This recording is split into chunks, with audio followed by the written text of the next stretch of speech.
So in the late 1920s, my great-grandfather had Parkinson's disease and could not work anymore, and felt he would become such a burden on his family that he committed suicide.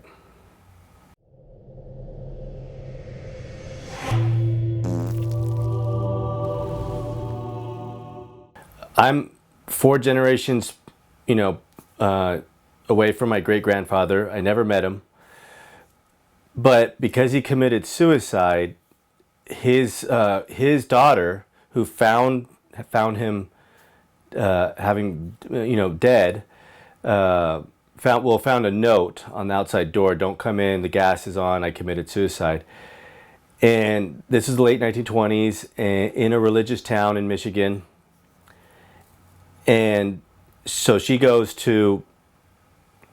back to school, having lost her dad, who she was very close to. Very traumatic experience. And then people at school start telling her, you're going to, start bullying her and telling her that she's going to go to hell and her dad's going to go to hell because he committed suicide. And it's pretty crazy, but that's the late 1920s. And what happened was that the trauma just got way worse, where she had to drop out of school.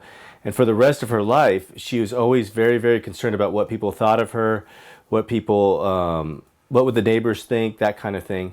And the other thing that really affected her was she was too afraid to love again. So she married, I think, in her late 30s, and my dad always commented that it was kind of like a business relationship almost. They felt like they needed to come together so they both could have kids, and it wasn't about love. And my dad also said that she didn't show him love because she was too afraid to express it, but she was always very, very, very worried about him and overcautious. So she really did love him, but she was afraid to show the love, to feel the love. And what happened was that my dad was very much like that with me, where he didn't really show me love. I don't know if he understood that's why, but he didn't show me the love. And it affected me, having a father that was kind of cold, even though I'm very grateful I have a dad, and he was always there and he's always been there for me. But when you're growing up and you look up to a father figure, or you're a daughter and you look up to a mother figure, those are your role models. And so he was too afraid to show it. And I don't know if he was too afraid to feel it, but he was too afraid to show it. I grew up too afraid to show feelings because I didn't want to lose something. So if I was in a relationship, or if I started to get pretty successful in a career or something like that, I would unconsciously stop trying to love.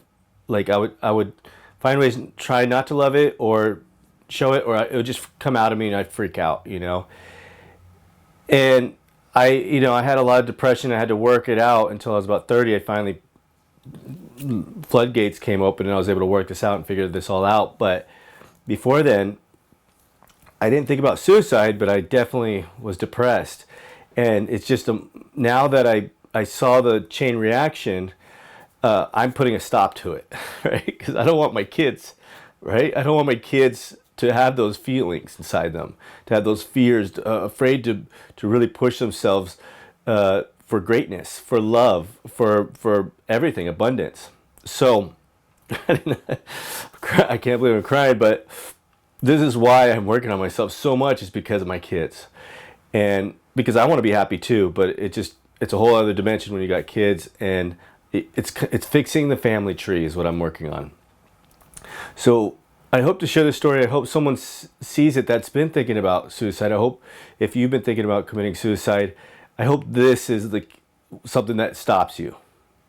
It really affects all your family members, your immediate family members, your immediate friends, and then generations down.